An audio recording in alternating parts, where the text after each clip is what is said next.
بسم اللہ الرحمن الرحیم۔ شروع اللہ کا نام لے کر جو بڑا مہربان نہایت رحم والا ہے۔ یہ ایک سورہ ہے جس کو ہم نے نازل کیا اور اس کے احکام کو فرض کر دیا اور اس میں صاف صاف آیتیں نازل کی تاکہ تم یاد رکھو۔ بدکاری کرنے والی عورت اور بدکاری کرنے والا مرد جب ان کی بدکاری ثابت ہو جائے تو دونوں میں سے ہر ایک کو 100 درے مارو، اور اگر تم اللہ اور روز آخر پر ایمان رکھتے ہو تو اللہ کے قانون کو نافذ کرنے میں تمہیں ان پر ہرگز ترس نہ آئے، اور چاہیے کہ ان کی سزا کے وقت مسلمانوں کی ایک جماعت بھی موجود ہو۔ بدکار مرد تو بدکار یا مشرک عورت کے سوا کسی سے نکاح نہیں کرتا، اور بدکار عورت کو بھی بدکار یا مشرک مرد کے سوا اور کوئی نکاح میں نہیں لاتا، اور یہ یعنی بدکار عورت سے نکاح کرنا مومنوں پر حرام ہے۔ اور جو لوگ پرہیزگار عورتوں کو بدکاری کا عیب لگائیں اور اس پر 4 گواہ نہ لائیں تو ان کو 80 درے مارو، اور کبھی ان کی شہادت قبول نہ کرو، اور یہی بد کردار ہیں۔ ہاں، جو اس کے بعد توبہ کر لیں اور اپنی حالت سنوار لیں تو اللہ بھی بخشنے والا ہے، مہربان ہے۔ اور جو لوگ اپنی بیویوں پر بدکاری کی تہمت لگائیں اور خود ان کے سوا اور گواہ نہ ہوں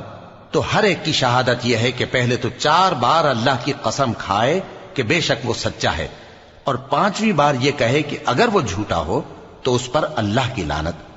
اور عورت سے سزا کو یہ بات ٹال سکتی ہے کہ وہ پہلے 4 بار اللہ کی قسم کھائے کہ بے شک یہ جھوٹا ہے، اور 5ویں دفعہ یوں کہے کہ اگر یہ سچا ہو تو مجھ پر اللہ کا غضب نازل ہو۔ اور اگر تم پر اللہ کا فضل اور اس کی مہربانی نہ ہوتی تو بہت سی خرابیاں پیدا ہو جاتی۔ اور یہ کہ اللہ توبہ قبول کرنے والا ہے، حکیم ہے۔ جن لوگوں نے یہ بہتان باندھا ہے وہ تمہیں میں سے ایک جماعت ہے، اس کو اپنے حق میں برا نہ سمجھنا، بلکہ وہ تمہارے لیے اچھا ہے۔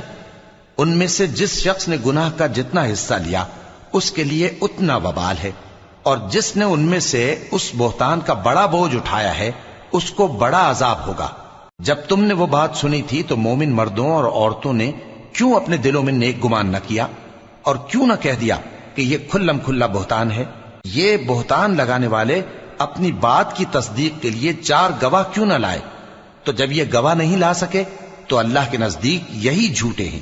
اور اگر دنیا اور آخرت میں تم پر اللہ کا فضل اور اس کی رحمت نہ ہوتی تو جس شغل میں تم منہمک تھے اس کی وجہ سے تم پر بڑا سخت عذاب نازل ہوتا، جب تم اپنی زبانوں سے اس کا ایک دوسرے سے ذکر کرتے تھے اور اپنے منہ سے ایسی بات کہتے تھے جس کا تم کو کچھ بھی علم نہ تھا، اور تم اسے ایک ہلکی بات سمجھتے تھے، حالانکہ اللہ کے نزدیک وہ بڑی بھاری بات تھی۔ اور جب تم نے اسے سنا تھا تو کیوں نہ کہہ دیا کہ ہمیں شایع نہیں کہ ایسی بات زبان پر لائیں؟ پروردگار تو پاک ہے، یہ تو بہت بڑا بہتان ہے۔ اللہ تمہیں نصیحت کرتا ہے کہ اگر مومن ہو تو پھر کبھی ایسا کام نہ کرنا، اور اللہ تمہارے سمجھانے کے لیے اپنی آیتیں کھول کھول کر بیان فرماتا ہے، اور اللہ جاننے والا ہے، حکمت والا ہے۔ جو لوگ اس بات کو پسند کرتے ہیں کہ مومنوں میں بے حیائی یعنی تہمت بدکاری کی خبر پھیلے، ان کو دنیا اور آخرت میں دکھ دینے والا عذاب ہوگا، اور اللہ جانتا ہے اور تم نہیں جانتے۔ اور اگر تم پر اللہ کا فضل اور اس کی رحمت نہ ہوتی تو کیا کچھ نہ ہوتا، مگر وہ کریم ہے، اور یہ کہ اللہ نہایت مہربان ہے، رحیم ہے۔ مومنوں، شیطان کے قدموں پر نہ چلنا، اور جو شخص شیطان کے قدموں پر چلے گا تو شیطان تو بے حیائی کی باتیں اور برے کام ہی بتائے گا۔ اور اگر تم پر اللہ کا فضل اور اس کی مہربانی نہ ہوتی تو ایک شخص بھی تم میں پاک نہ ہو سکتا، مگر اللہ جس کو چاہتا ہے پاک کر دیتا ہے، اور اللہ سننے والا ہے، جاننے والا ہے۔ اور جو لوگ تم میں صاحب فضل اور صاحب مال ہیں وہ اس بات کی قسم نہ کھائیں کہ رشتہ داروں اور محتاجوں اور وطن چھوڑ جانے والوں کو کچھ نہیں دیں گے، اور ان کو چاہیے کہ معاف کر دیں اور درگزر کریں۔ کیا تم پسند نہیں کرتے کہ اللہ تم کو بخش دے؟ اور اللہ تو بخشنے والا ہے، مہربان ہے۔ جو لوگ پرہیزگار اور برے کاموں سے بے خبر اور ایماندار عورتوں پر بدکاری کی تہمت لگاتے ہیں ان پر دنیا اور آخرت دونوں میں لعنت ہے، اور ان کو سخت عذاب ہوگا، یعنی قیامت کے روز جس دن ان کی زبانیں اور ہاتھ اور پاؤں سب ان کے کاموں کی گواہی دیں گے۔ اس دن اللہ ان کو ان کے اعمال کا پورا پورا اور ٹھیک ٹھیک بدلہ دے گا، اور ان کو معلوم ہو جائے گا کہ اللہ برحق اور حق کو ظاہر کرنے والا ہے۔ ناپاک عورتیں ناپاک مردوں کے لیے ہیں، اور ناپاک مرد ناپاک عورتوں کے لیے، اور پاک عورتیں پاک مردوں کے لیے ہیں، اور پاک مرد پاک عورتوں کے لیے۔ یہ پاک لوگ ان جھوٹوں کی باتوں سے بری ہیں، اور ان کے لیے بخشش اور نیک روزی ہے۔ مومنوں،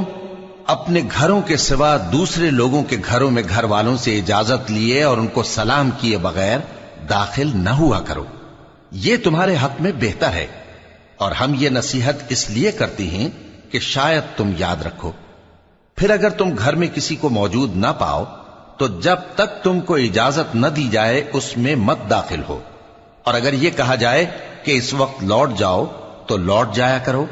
یہ تمہارے لیے بڑی پاکیزگی کی بات ہے، اور جو کام تم کرتے ہو اللہ سب جانتا ہے۔ ہاں، اگر تم کسی ایسے مکان میں جاؤ جس میں کوئی نہ بستا ہو اور اس میں تمہارا اسباب رکھا ہو تو تم پر کچھ گناہ نہیں، اور جو کچھ تم ظاہر کرتے ہو اور جو پوشیدہ کرتے ہو اللہ کو سب معلوم ہے۔ مومن مردوں سے کہہ دو کہ اپنی نظریں نیچی رکھا کریں اور اپنی شرمگاہوں کی حفاظت کیا کریں، یہ ان کے لیے بڑی پاکیزگی کی بات ہے، اور جو کام یہ کرتے ہیں اللہ ان سے خبردار ہے۔ اور مومن عورتوں سے کہہ دو کہ وہ بھی اپنی نگاہیں نیچی رکھا کریں اور اپنی شرمگاہوں کی حفاظت کیا کریں، اور اپنی آرائش یعنی زیور کے مقامات کو ظاہر نہ ہونے دیا کریں مگر جو اس میں سے کھلا رہتا ہو،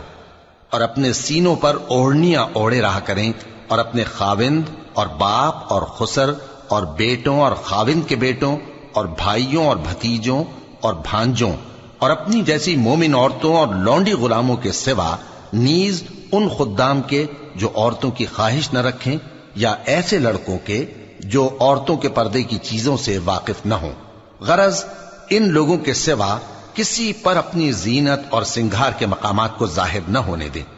اور اپنے پاؤں ایسے طور سے زمین پر نہ مارے کہ جھنکار کانوں میں پہنچے اور ان کا پوشیدہ زیور معلوم ہو جائے۔ اور مومنوں، سب اللہ کے آگے توبہ کرو تاکہ فلاح پاؤ، اور اپنی قوم کی بیوہ عورتوں کے نکاح کر دیا کرو، اور اپنے غلاموں اور لونڈیوں کے بھی جو نیک ہوں نکاح کر دیا کرو۔ اگر وہ مفلس ہوں گے تو اللہ ان کو اپنے فضل سے غنی کر دے گا، اور اللہ بہت وسعت والا ہے، سب کچھ جاننے والا ہے۔ اور جن کو بیاہ کا مقدور نہ ہو وہ پاک دامنی کو اختیار کیے رہیں یہاں تک کہ اللہ ان کو اپنے فضل سے غنی کر دے۔ اور جو غلام تم سے مکاتبت یعنی مال دے کر پروانہ آزادی کی تحریر چاہیں، اگر تم ان میں صلاحیت اور نیکی پاؤ تو ان سے مکاتبت کر لو، اور اللہ نے جو مال تم کو بخشا ہے اس میں سے ان کو بھی دو۔ اور اپنی باندیوں کو اگر وہ پاک دامن رہنا چاہیں تو دنیاوی زندگی کے فوائد حاصل کرنے کے لیے بدکاری پر مجبور نہ کرنا، اور جو ان کو مجبور کرے گا تو ان بیچاریوں کے مجبور کیے جانے کے بعد اللہ بخشنے والا ہے، مہربان ہے۔ اور ہم نے تمہاری طرف روشن آیتیں نازل کی ہیں، اور جو لوگ تم سے پہلے گزر چکے ہیں ان کی خبریں اور پرہیزگاروں کے لیے نصیحت۔ اللہ آسمانوں اور زمین کا نور ہے، اس کے نور کی مثال ایسی ہے کہ گویا ایک طاق ہے جس میں ایک چراغ ہے، اور چراغ ایک قندیل میں ہے، اور قندیل ایسی صاف شفاف ہے کہ گویا موتی کا سا چمکتا ہوا تارا ہے۔ اس میں ایک مبارک درخت کا تیل جلایا جاتا ہے یعنی زیتون کا، کہ نہ مشرق کی طرف ہے نہ مغرب کی طرف۔ ایسا معلوم ہوتا ہے کہ اس کا تیل خواہ آگ اسے نہ بھی چھوئے جلنے کو تیار ہے، بڑی روشنی پر روشنی ہو رہی ہے۔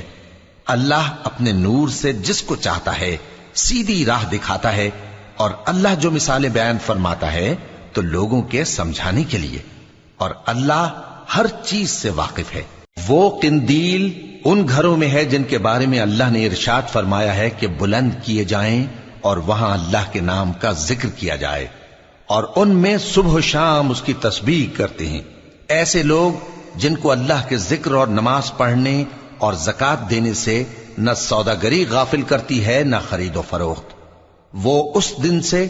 جب دل خوف اور گھبراہٹ کے سبب الٹ جائیں گے اور آنکھیں اوپر چڑھ جائیں گی ڈرتے ہیں، تاکہ اللہ ان کو ان کے اعمال کا بہت اچھا بدلہ دے اور اپنے فضل سے زیادہ بھی عطا فرمائے۔ اور اللہ جس کو چاہتا ہے بے حساب رزق دیتا ہے۔ اور جن لوگوں نے کفر کیا ان کے اعمال کی مثال ایسی ہے جیسے میدان میں ریت کہ پیاسا اسے پانی سمجھے، یہاں تک کہ جب اس کے پاس آئے تو اسے کچھ بھی نہ پائے، اور اللہ ہی کو اپنے پاس دیکھے تو وہ اسے اس کا حساب پورا پورا چکا دے،